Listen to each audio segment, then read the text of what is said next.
Well, hello everybody, my name is Hui. Well, for today's video, we're going to be doing a mindset development and also a case study related to finance. So, first, let's have a look at my mindset and what am I actually leaning toward to grow with. So, my mindset currently right now, as I've taken a test and also I have considered by the aspect of growth of mindsets. So I did a test and I lean to or basically have the growth mindset, which is a really important mindset related to actuary and to different learning aspects. So why do I think that I have the growth mindset, which is a mindset that nearly everybody needs to follow it? So first, I think is that I'm not scared of challenges. Well, if you offer me a really hard challenge and telling me to finish it and to achieve and accomplish it, then I wouldn't be too scared.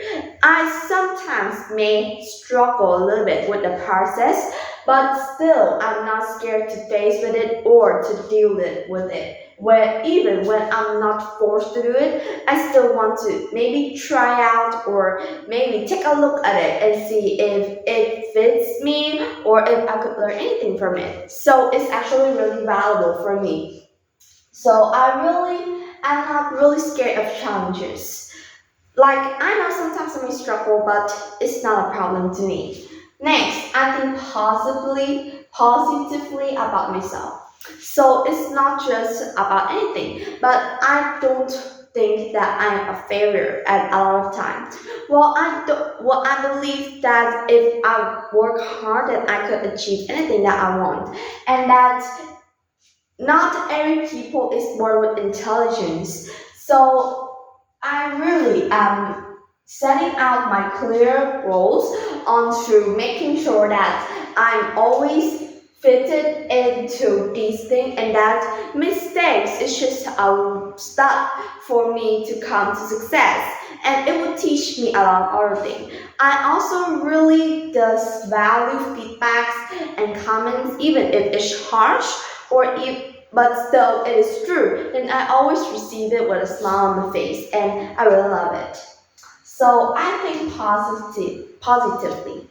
Also, lastly, I could overcome obstacles, slow but steady. Well, sometimes if I'm doing a work and it has like so many challenges to me, then I wouldn't be easy to give up. Like, I am not really that type of just like seeing an obstacle in front of me and then I doesn't try to move over it but giving up. Well, I'm not that type, but I try to overcome obstacles. Like basically in let's say casual homework for me. When I'm meeting something so hard, I don't just put it out over there and like procrastinate so that maybe I would do it the next day. No, but I will find it on different websites or asking my friends or my teacher for explanation about the word so that I could overcome it and learn a lot of new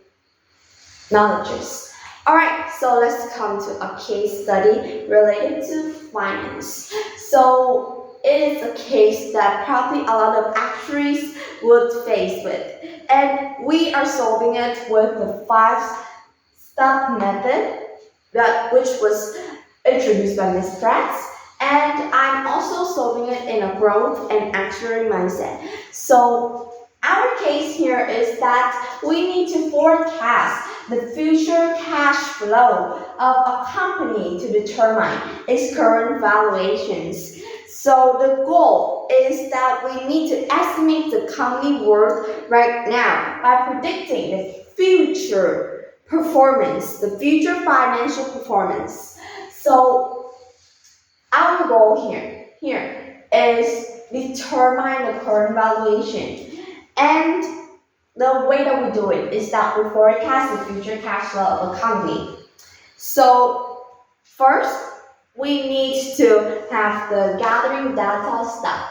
And so this stuff is pretty valuable because it's like the mandatory stuff for every actuary people. So first is we need to gather data about past income statements. So what are those? So past income statement are like we need to focus on gathering about past income statement, balance sheets, and cash flow statement. I think all of you guys have heard about this, so I want to explain really deep into it. And so these three things will show the companies has performed financially over time, like the finance performance of the company over time. And we calculated by these three aspects, which are past income statements, balance sheets, and cash flow statements. Also, we need to look at some of the external factors that are really important too, such as like we need to look at the border market and industry trend as well as the economics in traders that could impact the company. Also, we should look at like the competition of the company and also the regulatory changes that was seen through those past and historical data. So that completes our first step of gathering data. Next we have is data handling. So what is data handling? So we need to look at those data and sort them out from the most important to the least important so that we could know what should we focus on, what is the most mandatory thing in our work. So once the data is collected, we will look at these different aspects. So first we look at the company's past performance to see its revenue here, the expense and profits. And also we observe one other thing, which is how does it change over time. So basically here, what we have to look at is we look at the revenue, the expense, and the profit. And here our data handling step to look at how does it change over time. We also consider external factors such as like the economic conditions or industry shifts that could influence future performance. And so the goal is to use this analysis to make informed assumptions so that it will be important to or fact forecasting steps. Alright, so next let's come to our planning. So the planning is a really important thing because it leads to our strategizing and to our solution too. So our plan here is that we apply different methods related to this. So this involves deciding on the best method to use. And some methods available that I think would really help is the discounted cash flow, which we could call shortly as DCF, discounted cash flow. I'll still call it with a long name so that we could like got the hang of it. And we could set assumptions for key variable. For example, they estimate how much the company revenue might grow each year and how much cost might increase. And we do that through this method of the discounted cash flow. The actuaries also consider different scenarios.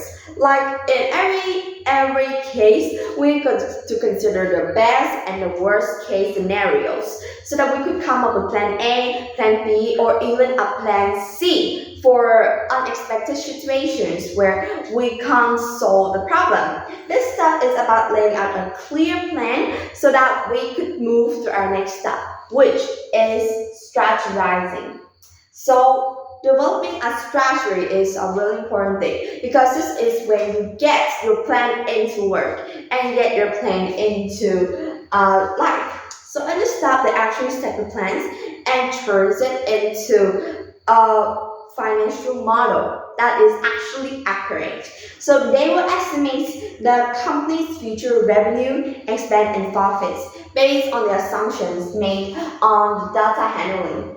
So we will focus on the three things, which are revenue, expense, and profit. And as a data handling staff, we apply those data that we've already thought of, and then we make assumptions or like predictions related to how does it changes. With these, future cash flows are then discounted back to the present value, and the actuary might also adjust the model. So we also need to adjust the model for like the potential risk or like future changes in the finance market right now. So these strategies help create a realistic estimate of the company's current value so that we could basically come with the best solution.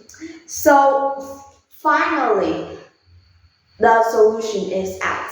But we don't just say about like, we just say straight out the current valuation. But in this case here, I personally recommend the actuary to present the forecast and the valuations to those people in the company. And I recommend them prepare them in a detailed report that explains the assumptions, the methodology, and final valuation figure. So they should provide it in like a report and also consume and also like showing out their plan and like what do they have in mind for it.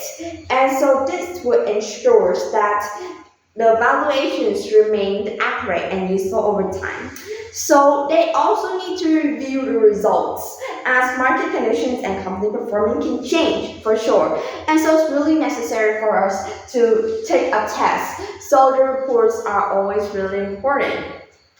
Alright, so for this video, I've looked through my mindset, which is what I think is the growth mindset. And we've also come quickly through a case in actuary where it relates to a finance company finding out its current valuation.